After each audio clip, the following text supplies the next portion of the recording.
Docteur Thuin, cardiologue, somnologue, la parole est à vous, on vous écoute.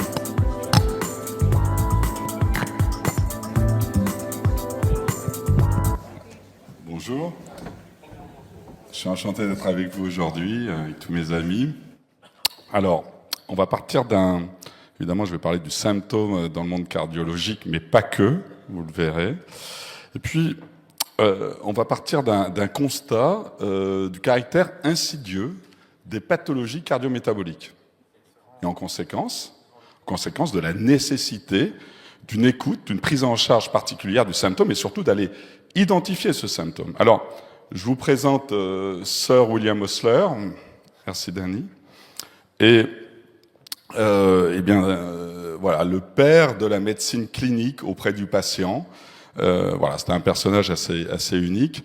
Et il nous rappelait, écoutez avec attention vos patients, ils vous donneront le diagnostic. Alors, on écoutera nos patients dans un premier temps, et puis dans un second temps,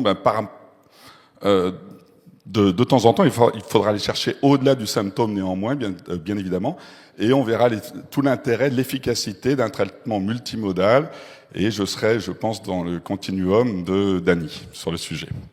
Alors, on revient sur la définition du symptôme, et puis, ce qui est un petit peu marquant, c'est que, oui, le phénomène, c'est un caractère observable, certes, mais il est perceptible. Donc, vous voyez, c'est une notion assez... il va falloir le rechercher, ce symptôme, l'identifier dans un premier temps, et c'est pas toujours évident. Et puis, le second caractère que je voudrais relever là, sur la définition, c'est un prodrome. C'est un prodrome, en fait. Et il va nous révéler une maladie ou la prévoir. Vous comprenez, voilà, on est vraiment dans ce contexte-là de l'intérêt d'aller rechercher ces symptômes qui ont été jusqu'alors ignorés. Alors, allons chercher ces symptômes négligés jusqu'alors, et on va analyser dans un premier temps cette douleur thoracique initiale qui a été complètement ignorée jusqu'alors, et puis associée souvent aux troubles neurologiques dans un contexte vasculaire, vous l'aurez compris. Et puis associé à cela, vous avez des tachycardies inappropriées, des attaques de panique, et puis des anomalies d'insomnie associées. Et vous comprenez que de façon sous-jacente, c'est le système nerveux autonome qui est sous-jacent, qui est là. Parce que, comme nous le rappelait Danny tout à l'heure, bien avant la désaturation ici, qui arrivera plus tard, ou quand le patient sera plus obèse, plus insuffisant respiratoire, c'est le primum movens, c'est cet effort respiratoire. On a enregistré nos patients, notamment Guilleminot, avec des pressions œsophagiennes. C'est la dépression œsophagienne ici qui entraîne, par l'effet sur les mécanorécepteurs, une stimulation, que vous voyez ici, du système nerveux autonome qu'on peut enregistrer par neuroradiographie. Alors, pour aller plus loin, l'INOCA, qu'est-ce donc ? L'INOCA, c'est de l'ischémie non obstructive coronary artery, c'est-à-dire de l'ischémie. Vous faites une coronarographie, le gold standard, et vous ne trouvez rien. Vous ne trouvez rien, vous ne trouvez pas d'anomalie. Alors, est-ce fréquent ? Il y aurait 3 ou 4 millions de personnes, c'est quand même la American Heart Association. Et puis, ça coûte très cher. Mais surtout, ça permet de retrouver des lésions athérosclérotiques quand celles-ci ne sont pas évidentes. Et cela permettrait de prévenir la pathologie coronaire. Alors, allons plus loin. Et on revient sur cette étude principale demandée par le NIH, à la Mayo Clinic, quand même, notre mec à tous en cardiologie. Et puis, on s'interroge sur ces patients qui ont une coronographie négative après avoir eu des examens dans la plus grande clinique cardiologique du monde. Et puis, on retrouve à peu près 60% en fonction des sexes, 60-70% des cas où on ne retrouve pas de sténose coronaire, notamment chez les femmes. Et puis, on va rechercher d'autres anomalies cette fois-ci, mais sous perfusion, sous test pharmacologique. Vous voyez, c'est plus complexe à l'identifier.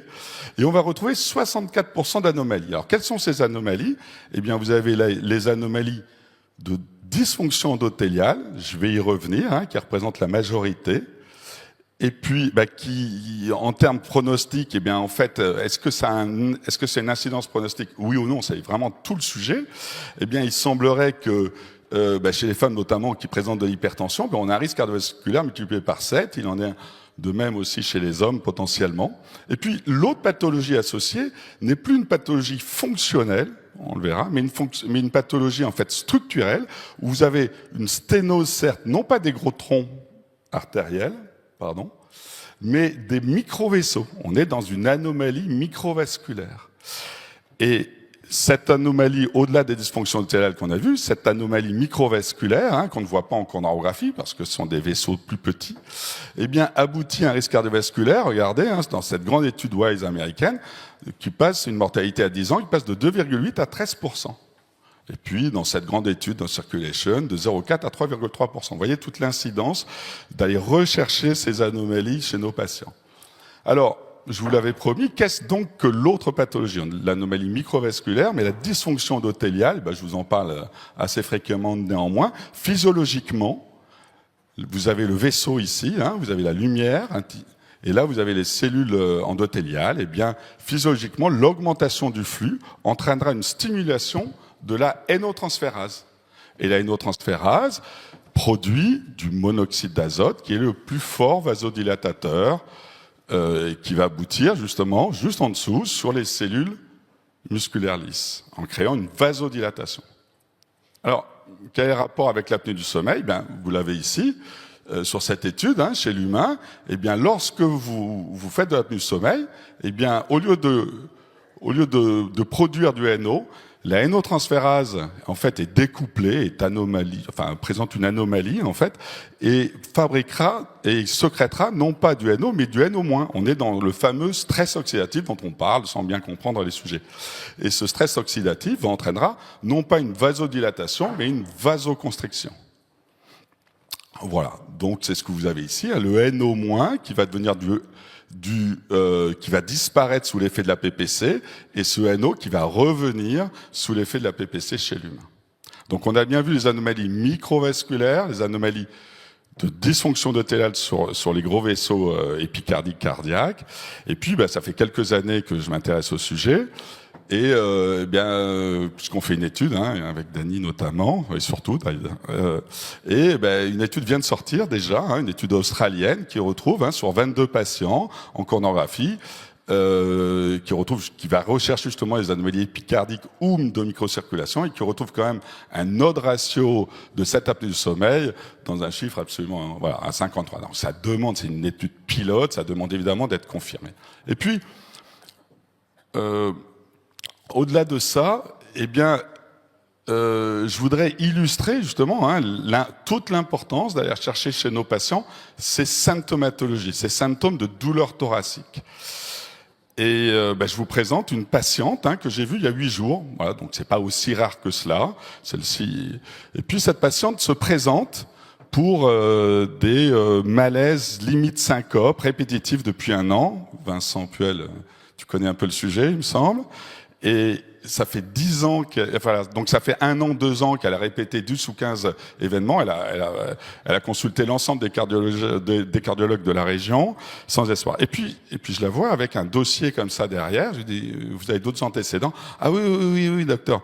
J'ai présenté 5 AVC. Intéressant. Et alors, que sont ces AVC? Je lui demande donc tout son bilan. Et en effet, elle présente des hémiplégies gauche totales, qui durent jusqu'à 2 heures. Depuis 2013, et vous avez le compte-rendu de cette hémiplégie, et puisqu'elle a été traitée dans un centre référent neurologique, mais référence sur l'épilepsie, elle a été traitée en pensant que c'était de l'épilepsie dans un premier temps, et a été sous Trileptal. Ce traitement a été abandonné dans un second temps parce que non efficace. Et puis on note d'une oppression thoracique en barre. Alors moi je l'avais interrogée juste avant, et en effet depuis 2013 et même un petit peu avant, elle présentait des douleurs thoraciques rétrosternales, justement ce fameux INOCA rétrosternal très intense, irradiant dans les mâchoires, spontané la plupart du temps. Voilà. Alors cette patiente, en allant chercher un peu plus loin, eh bien, notamment sur la grossesse, hein, eh bien, on retrouve, je dis, mais la grossesse, on n'avait pas fait de prééclampsie par... on dit, non, je vais pas... Ah, si, on m'a parlé d'un notch, en fait, sur le Doppler utérin, c'est-à-dire des anomalies vasculaires, hein, du débit utérin, et la fille qui était présente est née sous césarienne précoce à 2 kilos. Voilà, donc vous avez bien compris que notre patiente est dans une ambiance vasculaire très importante et que l'IRM ne montrait pas ces anomalies. Mais cette douleur coronaire, eh bien, cet INOCA en fait cardiologique n'est pas mis en évidence par la coronarographie. Ces anomalies vasculaires, cet INOCA cérébral potentiellement n'est pas mis en évidence par l'IRM. Pourquoi? Parce que il faut écouter nos patients. Les symptômes peuvent être efficaces, peuvent être intéressants, et nos examens paracliniques ne font pas la maladie. En fait, c'est pas parce que nos examens paracliniques sont négatifs qu'il faut négliger le symptôme. C'est la vraie problématique de nos patients. Alors, pour aller un petit peu plus loin, il faut comprendre que nos patients s'inscrivent souvent dans une histoire vasculaire personnelle. Cette patiente, si on ne l'interroge pas sur sa grossesse, elle n'en parlera pas.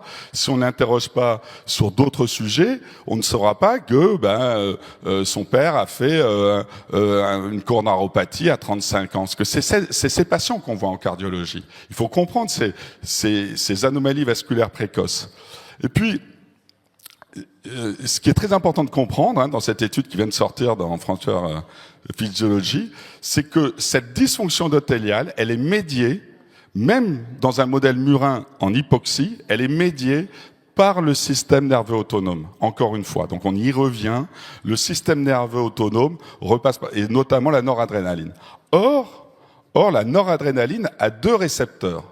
Récepteur alpha qui va entraînant une vasoconstriction, des anomalies de la néangiogénèse, et au contraire les récepteurs bêta, qui sont des récepteurs protecteurs, vasodilatateurs. Et probablement qu'en fonction de la vulnérabilité de vos territoires, vous allez présenter des pathologies diverses dont il faudra retrouver les moindres symptômes et qu'au cours de la vie, vous présenterez différents symptômes en fonction de vos lits vasculaires et de votre vulnérabilité. Ce que je voudrais vous dire, c'est qu'il ne faut pas attendre l'hypertension. Probablement que l'hypertension n'est qu'une dysfonction endothéliale potentielle d'un territoire particulier. Et que cette hypertension aggravera d'autres pathologies. Mais vous savez très bien que vous connaissez tous les patients qui présentent une néphroangiosclérose sans hypertension. Il faudra traiter nos patients malgré l'absence d'hypertension. Il faudra traiter nos patients qui présentent une leucoarariose, c'est-à-dire des lacunes cérébrales, avant cette hypertension. D'ailleurs, cette patiente, au bout de 13 ans, son IRM est devenue positive et elle présente une leucoarariose, des anomalies microvasculaires. On est vraiment dans cet esprit de trajectoire de patients. Et puis, au-delà de ça, nos patients présentent aussi d'autres anomalies cette fois-ci rythmiques du système nerveux autonome, encore une fois. Ils présentent des tachycardies inappropriées, je vous en ai parlé tout à l'heure, des tachycardies, des accélérations spontanées du rythme cardiaque.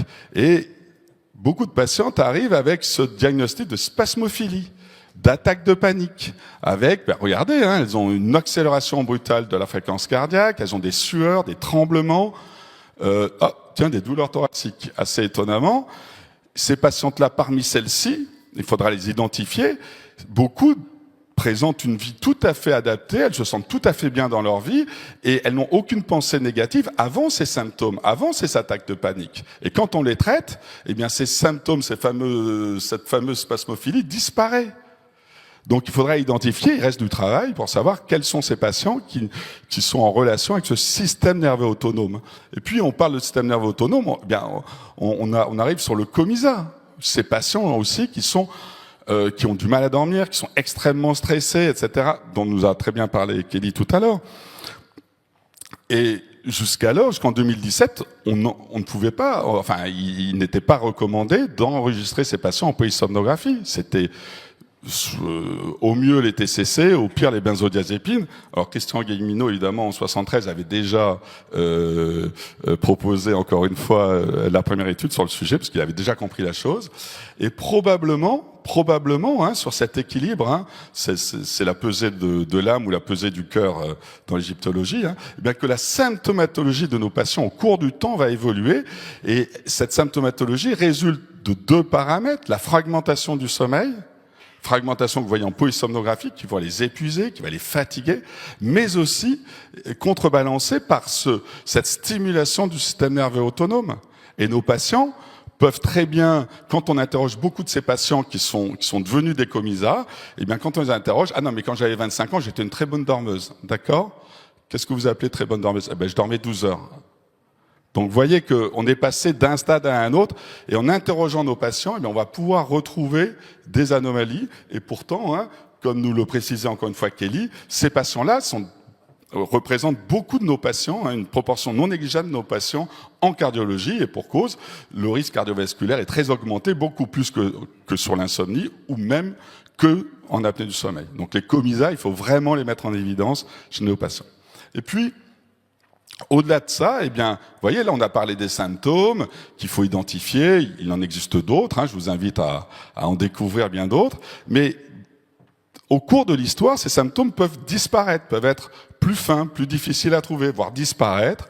Et donc, il faudra retrouver par l'anamnèse. Il va falloir se rappeler ce qui s'était passé antérieurement. Et ce qui s'est passé, parce que nos patients vont pas toujours nous expliquer, par exemple, qu'ils ont bénéficié d'une chirurgie bariatrique. Ils vont pas tous nous le dire. Et pourquoi c'est important? Parce que ces patients, au cours du temps, ils vont arrêter leur PPC, notamment, parce qu'ils vont être moins somnolents, moins ronfleurs. Et ces patients-là, eh bien, ils vont présenter des accidents très graves, et notamment du diabète et de l'hypertension. Et en fait, dans cette étude du JAMA et l'étude du New England, qui sont concordantes, bien certes, au bout de 2 ans, vous avez une diminution très importante de 72% de l'incidence du diabète, mais aussi de l'hypertension et des infarctus. Mais regardez, au bout de 15 ans, la résurgence de ces anomalies, sans reprise du poids. Et dans cette étude très intéressante, elle montre que, en fait, le facteur prédictif de ces anomalies est encore une fois l'apnée du sommeil, qui augmente les AVC de façon majeure, multiplié par 6, l'insuffisance cardiaque, les embolies pulmonaires. Donc ça, c'est une chose. Aller interroger, ces patients devront être suivis de façon très fine, parce qu'ils sont à très haut risque cardiovasculaire. Et puis notre population devait être suivie aussi. Les patientes qui ont présenté pendant leur grossesse des anomalies, diabète gestationnel, prématurité, éclampsie ou prééclampsie. Et vous comprenez bien que l'apnée du sommeil a une incidence importante dans ces anomalies de la grossesse et de la ménopause. La grossesse, vous avez trop d'œstrogènes, vous avez une stimulation, pas trop, mais vous avez beaucoup d'œstrogènes qui entraînant une hyperémie et donc une rhinite, une obstruction au niveau des voies aériennes supérieures. Et puis, au cours du temps, ces patientes-là qui avaient une vulnérabilité sous-jacente à l'hypertension ou au diabète vont voir ressurgir à la ménopause ou avant leurs anomalies cardiométaboliques. La ménopause, pourquoi? Eh bien, parce que pendant la ménopause, parce que l'œstrogène est le plus fort stimulant du génioglosse, du muscle pharyngodilatateur, et vous l'avez compris, à la ménopause, cet œstrogène diminue. Donc, il ne faudra pas oublier, il faudra interroger nos patients sur ce qui s'est passé pendant la grossesse. La grossesse reste une opportunité d'identifier les patientes à risque cardiovasculaire. Et puis enfin, le troisième exemple, et le dernier, ne vous inquiétez pas, on arrive à la fin, ces enfants qui ont bénéficié d'une adéno-amygdalectomie, certes, on a pensé que ces patients étaient traités définitivement, eh bien il n'en est rien, il va falloir, sur une proportion de ces patients, ces patients vont présenter une apnée du sommeil résiduelle, et ils vont entraîner, vous voyez des patients qui ont un TROS à 10 ans, eh bien ils ont un risque d'hypertension à 20 ans multiplié par 2.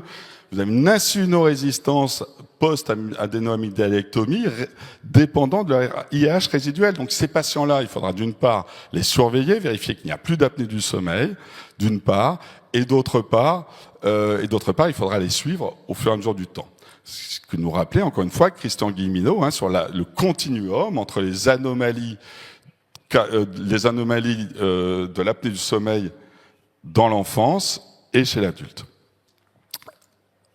Enfin, eh bien, chez ces patients pour lesquels les symptômes ont disparu, eh bien, il faudra céder, évidemment, les symptômes auront disparu, d'autres anomalies potentielles, hein, notamment des éléments paracliniques potentiels, la biologie, aller chercher chez ces patients, eh bien, l'insulinorésistance potentielle, la microalbuminurie, la filtration glomérulaire. N'acceptez pas chez vos patients une altération douce de leur filtration glomérulaire sans intervenir, sans aller chercher des causes potentielles.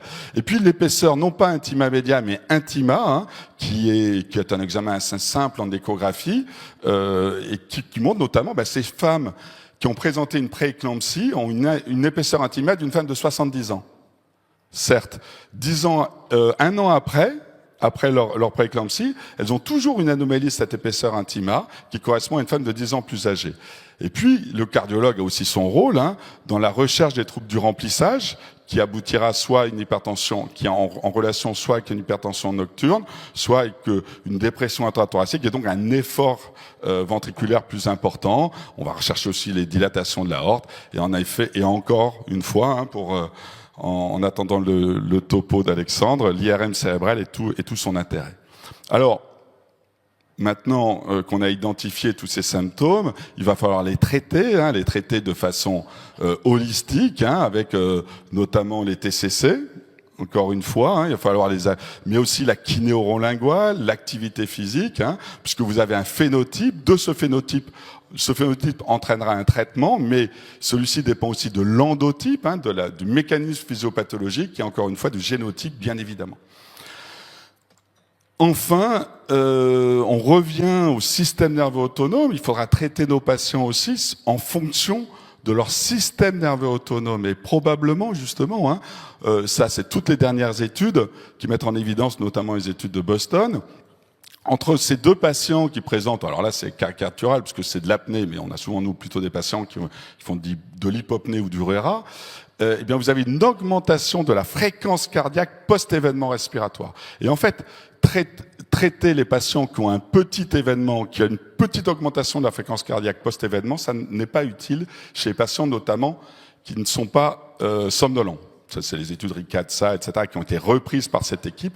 Et donc, il faudra par contre traiter les patients qui présentent une augmentation importante de leur fréquence cardiaque post-événement. Donc, vraiment, ce système nerveux autonome est absolument primordial. C'est la normalisation de cette fréquence cardiaque et le déterminant le plus important du risque cardiovasculaire.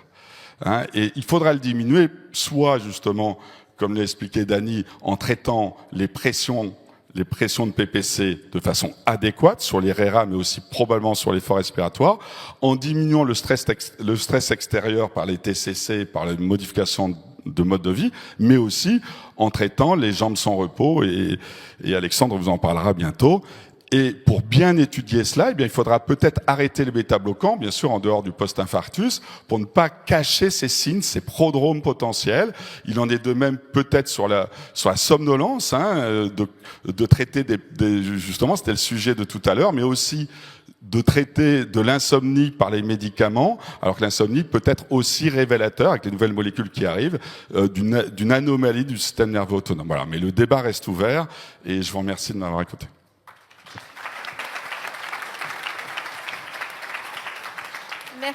Merci beaucoup Fabrice. Alors, pas trop le temps pour une question là. On va passer au dernier exposé. Par contre, tu restes avec nous, de sorte à peut-être en effet avoir le temps tout à l'heure de clôturer avec quelques commentaires. Eh bien, la parole est donc au neurologue.